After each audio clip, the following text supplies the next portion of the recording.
West బెంగాల్లో మొదటి విడత 152 ఎమ్మెల్యే స్థానాలకు ఎలక్షన్స్ జరిగాయి. First phase. పశ్చిమ బెంగాల్ ఓటర్లు షాక్ ఇచ్చారు. ఏంటా షాక్? పశ్చిమ బెంగాల్ చరిత్రలో ఎప్పుడూ చూడనటువంటి భారీ ఓటింగ్ శాతాన్ని ఇచ్చారు. భారతదేశానికి స్వాతంత్రం వచ్చిన తర్వాత వెస్ట్ బెంగాల్ చరిత్రలో ఇంత ఓటింగ్ శాతం రావడం అన్నది మొదటిసారి. 92% ఓటింగ్ నమోదయ్యింది. అంటే ఓటర్స్ టర్నౌట్ ఏ స్థాయిలో ఉందో చూడండి. మరి దీనికి కారణాలు ఏంటి? దీని ఇంపాక్ట్ ఏమిటి? అంటే ఎందుకు ఇలా కసిగా లైన్లలో నిలబడి ఎక్కడెక్కడి నుంచో వచ్చి ఓట్లేశారు? కారణాలేంటి? ఈ రేంజ్లో ఓట్లేయడం వల్ల జరగబోయే ఇంపాక్ట్ ఏమిటి? దాన్ని మనం ఈ వీడియోలో కొంత విశ్లేషించుకునే ప్రయత్నం చేద్దాం. అన్నట్టు పశ్చిమ బెంగాల్లో టీఎంసీ గెలిస్తే బెటరా, బీజేపీ గెలిస్తే బెటరా, కాంగ్రెస్ గెలిస్తే బెటరా? మీరేమనుకుంటున్నారు? కామెంట్ సెక్షన్లో మీ అభిప్రాయాలు రాసి మాతో పంచుకోండి.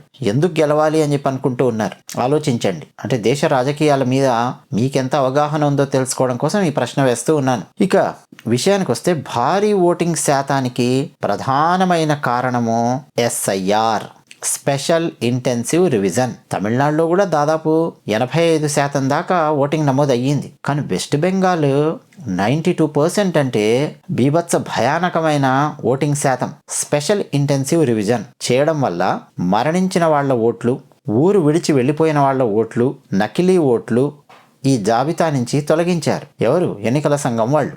దాదాపు 1,05,00,000 ఓట్ల వరకు తొలగించింది ఎలక్షన్ కమిషన్. మేము ఎవరిపైనా సరే రాంగ్గా తొలగించాము అని చెప్పి మీకు అనిపిస్తే కంప్లైంట్ ఇవ్వండి, మా దగ్గరికి రండి అని ఎలక్షన్ కమిషన్ పదే విజ్ఞప్తులు చేసింది, డెడ్ లైన్స్ ఇచ్చింది, డేట్ ఇచ్చింది. ఎవరు రాలేదు. ఎందుకంటే చచ్చిపోయిన వాళ్ళు సమాధుల్లో నుంచి లేచి రాలేరు కదా పాపం. సినిమాల్లో అయితే దయ్యాలై వస్తారు, నిజ జీవితంలో రాలేరు కదా. సో అట్లా మరణించినటువంటి వాళ్ళ ఓట్లు, చాలా ఓట్లు గత కొంతకాలంగా అలాగే ఉండిపోయాయి లిస్టులో. సో ఓవరాల్గా చిన్న మ్యాథ్ క్యాలిక్యులేషన్ వేసి పర్సంటేజ్ చెప్పు అని అంటే డినామినేటర్ ఎప్పుడు ఎక్కువగా ఉండేది. ఇప్పుడు ఏమైందో తెలుసా? ఈ నకిలీ ఓట్లను తొలగించేసరికి డినామినేటర్ సంఖ్య తగ్గింది. ఎప్పుడైతే అనర్హుల పేర్లు తగ్గాయో అప్పుడు అసలైనటువంటి ఓటర్లు మాత్రమే మిగిలారు. దెబ్బకు ఓటింగ్ శాతం సహజంగానే అమాంతం పెరిగిపోయింది. ఓటు వేయకపోతే ఓటర్ లిస్టులో నా పేరు ఉండదేమో అన్న భయం కూడా బెంగాల్ ఓటర్ల మధ్యలో ఒక చర్చకు దారి తీసింది. అంటే నేను గనక ఓటు వేయకపోతే నా పేరు జాబితాలో ఉండదు. ఇలాంటి ఒక రకమైన ఆందోళన ప్రజల్లో నెలకొంది. ఫర్ ఎగ్జాంపుల్ ముర్షిదాబాద్ లాంటి జిల్లాలలో మేము ఓటు వేయడం అంటే మా ఉనికిని చాటుకోవడమే అనే భావన ప్రజల్లోకి బలంగా వెళ్ళిపోయింది. వలస కూలీలుగా ఇతర రాష్ట్రాలలో ఉండే ప్రజలు కూడా బెంగాల్లోని తమ సొంత గ్రామాలకు వచ్చి ఓట్లు వేశారంటే తమ ఓటు హక్కును కాపాడుకోవాలనే తపన ఏ స్థాయిలో ఉంది ప్రజల్లో అనేది అర్థం చేసుకోవచ్చు. అన్నట్టు కేంద్ర ప్రభుత్వము ప్రత్యేకమైన రైళ్లను నడిపింది.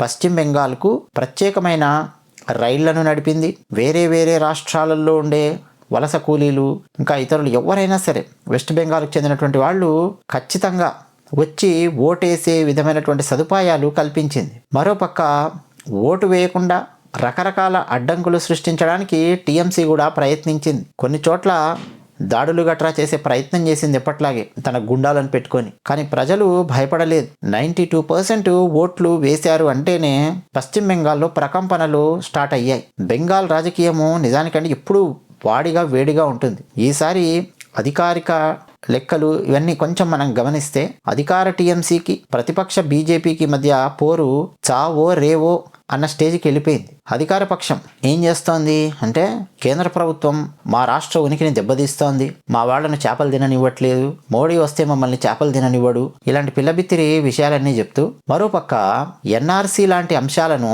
ప్రజల్లోకి తీసుకెళ్లి భావోద్వేగాలను ప్రేరేపించింది టీఎంసీ పార్టీ. ప్రతిపక్షంలో ఉన్నటువంటి భారతీయ జనతా పార్టీ మార్పు రావాలి, బెంగాల్లో మార్పు కావాలి, బంగ్లాదేశ్ నుంచి గోడ దూకి వచ్చే నీచులను గెంటెయ్యాలి మన భారతదేశం నుంచి. అంటే కేవలం కేంద్రంలో బీజేపీ ఉంటే సరిపోవడం లేదు, రాష్ట్ర ప్రభుత్వాలు సహకారం అందించాలి. ఇక్కడ వెస్ట్ బెంగాల్ రాష్ట్ర ప్రభుత్వం సహకారం అందించట్లేదు.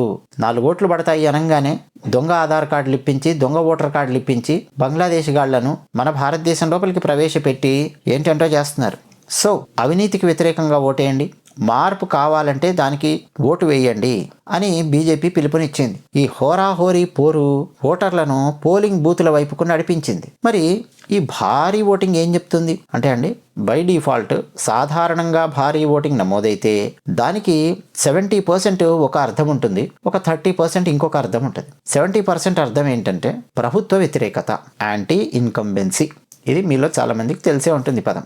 ప్రజలు మార్పు కోరుకున్నప్పుడు పెద్ద ఎత్తున పెద్ద సంఖ్యలో వచ్చి ఓట్లు వేస్తారు. అంటే ఒక కసి అనేది వచ్చేస్తుంది ప్రజల్లో. మార్పు రావాలరా, మనం వెళ్ళి ఓటేయాలరా, ఓటేసి మరి అధికారంలో ఉన్న పార్టీని ఓడించాలరా అన్న కసి వచ్చేస్తుంది. అది యాంటీ ఇన్కంబెన్సీ ఓట్. మరి మిగతా 30% ఏమిటి అంటే ప్రభుత్వ అనుకూలత కూడా ఉండే ఛాన్స్ ఉంది. అంటే ప్రో ఇన్కంబెన్సీ అంటారు. ఫర్ ఎగ్జాంపుల్ కొన్ని రాష్ట్రాలలో ప్రభుత్వ పథకాలు చాలా అద్భుతంగా అమలవుతాయి. ఆ ప్రభుత్వాన్ని కాపాడుకోవడానికి ప్రజలు భారీ సంఖ్యలో తరలి వస్తారు. ఇలాంటివి కూడా ఒక 30% కేసెస్లో మనం చూడొచ్చు. మరి ఇప్పుడు బెంగాల్లో యాంటీ ఇన్కంబెన్సీ ఓటు పడిందా, ప్రో ఇన్కంబెన్సీ ఓటు పడిందా అన్నది డబ్బాలు ఓపెన్ చేస్తే తప్ప మనకు అర్థం కాదు. అయితే పశ్చిమ బెంగాల్లో ఎంత ఓటింగ్ శాతం నమోదు కావడము కేవలం రాజకీయ చైతన్యం మాత్రమే కాదు, అదొక రకమైన రాజకీయ అస్తిత్వ పోరాటం. ఓటర్ల జాబితా క్లీన్ అవ్వడము, దానివల్ల ఓటింగ్ శాతం పెరిగితే మరోపక్క తమ ఓటు రక్షించుకోవాలి అనే ప్రజల పట్టుదల మరోపక్క వాళ్లను పోలింగ్ స్టేషన్స్ వైపు కదిలించింది. ఫలితాలు వచ్చే వరకు ఈ భారీ ఓటింగ్ ఎవరికి ప్లస్ అవుతుందో చెప్పడం కష్టమే కానీ భారత ప్రజాస్వామ్యానికి ఒక అరుదైన ఉదాహరణగా ఇది నిలుస్తుంది అని చెప్పక తప్పదు. అయితే నేను ఇంతకుముందు అన్నాను, యాంటీ ఇన్కంబెన్సీ అని చెప్పి ఒక 70% కేసెస్లో, ప్రో ఇన్కంబెన్సీ అని చెప్పి ఒక 30% కేసెస్లో ప్రూవ్ అయ్యింది అని చెప్పి అన్నాను. ఏంటి అంటే గత 40 ఏళ్ల డేటా ఒకసారి మీరు తీసుకుంటే ప్రభుత్వంపై కోపం, యాంటీ ఇన్కంబెన్సీ అంటే మార్పు కోసం ఓటు. ఉదాహరణకు 1977 లోక్సభ ఎన్నికలు, ఎమర్జెన్సీ తర్వాత జరిగిన ఎన్నికల్లో ప్రజలు ఆగ్రహంతో ఊగిపోయారు. కాంగ్రెస్ పార్టీకి వ్యతిరేకంగా ఓటేశారు. ఫలితంగా ఇందిరాగాంధీ ప్రభుత్వం కుప్పకూలిపోయింది.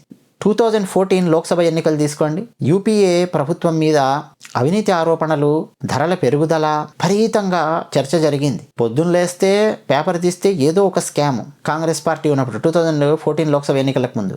సో ఓటర్లు భారీగా తరలి వచ్చారు. ఫలితం 10 ఏళ్ల కాంగ్రెస్ పాలన అంతమై బీజేపీ అధికారంలోకి వచ్చింది. సేమ్ వెస్ట్ బెంగాల్ 2011 84.3% ఓటింగ్ అండి. అప్పుడు 34 ఏళ్ల కమ్యూనిస్టుల పాలన మీద విసుగు చెందిన ప్రజలు భారీగా ఓటేసి దీదీని గెలిపించారు 2011లో. అప్పుడు కూడా ఓటింగ్ శాతం భారీగా నమోదయ్యింది. 84.3% అంటే సామాన్యమైన విషయం కాదు వెస్ట్ బెంగాల్ లాంటి రాష్ట్రంలో.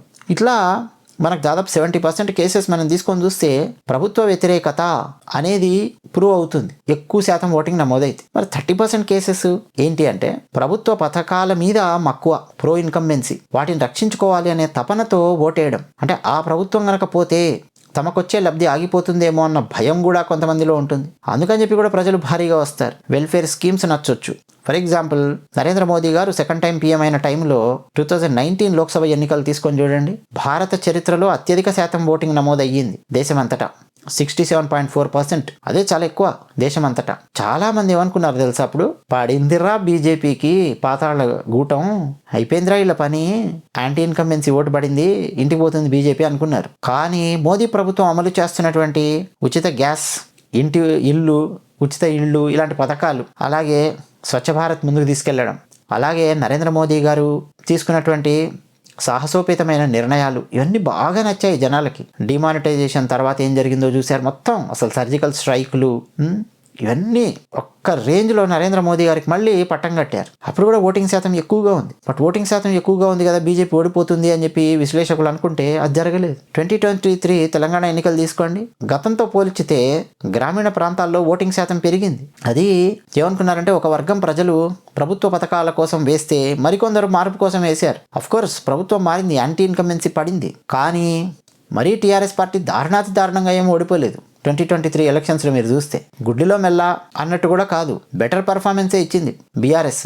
కొంచెం అటు ఇటు అయితే మళ్ళీ కాంగ్రెస్ ఇంట్లో కూర్చునేది. టగ్గఫార్ లాగా ఉండింది 2023 తెలంగాణ ఎలక్షన్స్. సో ఏం జరుగుతుంది అనేది కీలకం.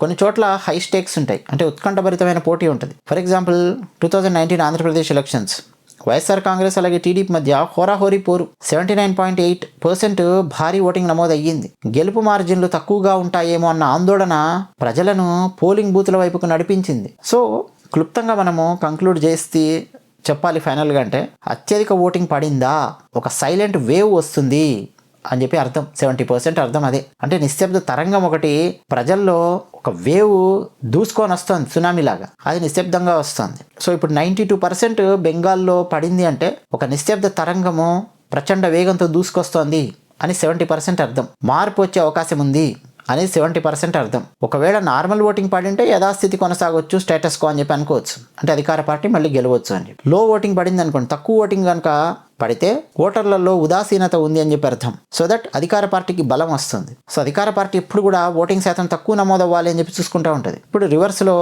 ఎక్కువ నమోదయ్యేసరికి మమతా బెనర్జీకి భయం పట్టుకుంది. అసలు మార్నింగ్ మీరు వితిన్ 1 అవర్ చూస్తేనే అంతకుముందుకు ఇప్పటికీ 4% ఎక్కువ ఓటింగ్ శాతం నమోదయ్యింది.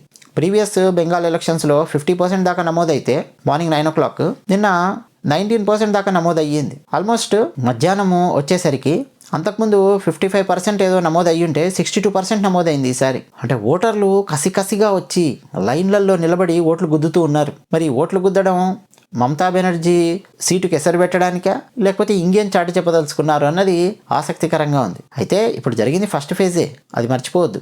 ఇంకా 142 స్థానాలలో ఎలక్షన్స్ ఉన్నాయి. అవన్నీ కూడా మమతా బెనర్జీకి అనుకూలంగా ఉండే స్థానాలలో జరుగుతున్నటువంటి సెకండ్ ఫేజ్ ఎలక్షన్స్లో మరి ఏం జరుగుతుందనేది చూడాలి. ఫస్ట్ ఫేజ్ ఎలక్షన్స్లో అంటే నిన్న జరిగినటువంటి ఎలక్షన్స్లో హిందువులు అత్యధికంగా ఉన్నటువంటి ప్రాంతాలలో దాదాపు 3 to 4% ఓటింగ్ శాతం ఎక్కువ నమోదయ్యింది. ముస్లిమ్స్ ఉన్నటువంటి ప్రాంతాలలో 3 to 3% ఓటింగ్ శాతం తక్కువ నమోదయ్యింది. అంటే ముస్లిమ్స్ తక్కువ ఓటేశారు అంతకుముందు కంటే, హిందువులు అంతకుముందు కంటే ఈసారి ఎక్కువ ఓటేశారు ఈ ఫస్ట్ ఫేజ్లో. అర్థమవుతోంది కదా. మరి ఏం చెప్పదలుచుకున్నారు ఈ హిందువులు, అది చూద్దాం. అలాగే సెకండ్ ఫేజ్ వచ్చేసరికి మమతా బెనర్జీ ఇంకా గూండాలను రౌడీలను రంగంలోకి దింపుతుందా? ఎందుకంటే ఫస్ట్ ఫేజ్లో 92% ఓటింగ్ నమోదు అయ్యింది అనగానే మమతా బెనర్జీకి చెమట్లు బట్టి ఉంటాయి. ఈ నెక్స్ట్ 4-5 రోజుల్లో ఏమేం పెద్ద పెద్ద డ్రామాలు చేస్తుందో ఎలక్షన్ క్యాంపెయినింగ్లో. మోడీ నన్ను చేపదనని ఇవ్వట్లేదు, నిన్ను చేపదనని ఇవ్వడు అని చెప్పి మాట్లాడింది కదా ఫస్ట్ ఫేజ్లో. మళ్ళీ ఇప్పుడు అలాంటి పిల్లబిత్తిర డ్రామాలు ఏం చేస్తుందో అదొకటి. గుండాలను రౌడీలను ఎవడెవడిని రంగంలోకి దింపుతుందో అన్నది పెద్ద ప్రశ్నగా మారింది. ఎందుకంటే పోయిన ఎలక్షన్స్తో కంపేర్ చేస్తే ఈసారి బెంగాల్ ఎలక్షన్స్ తక్కువ హింసతో ముగిశాయని చెప్పాలి. హింస లేకుండా అయితే ముగియలేదండి, తక్కువ హింసతో ముగిశాయి. అంతమంది సిఆర్పిఎఫ్ వాళ్లను, అంతమంది బెటాలియన్లను దింపింది ఎలక్షన్ కమిషన్. అయినా కానీ అతి తక్కువ హింస లేకపోతే 0% హింసతో ఎలక్షన్ ముగియలేదు, తక్కువ హింసతో ముగిసింది. అక్కడక్కడ చెదురుమదురు సంఘటనలు జరగడంతో పాటు కొన్ని పెద్ద పెద్ద సంఘటనలు కూడా జరిగాయి. టీఎంసీ గుండాలు భారతీయ జనతా పార్టీకి చెందిన అభ్యర్థుల మీద దాడి చేయడము, కొట్టడము, ఇవన్నీ కూడా జరిగాయి. మరి సెకండ్ ఫేజ్లో హిందూ ఓటర్లను బెదిరిస్తారా, ఏం చేస్తారు చూడాలి. మరి మీరేమనుకుంటున్నారు? మీ అభిప్రాయాలు కామెంట్ సెక్షన్లో రాయండి. వీడియో నచ్చితే లైక్ కొట్టండి. ధన్యవాదాలు.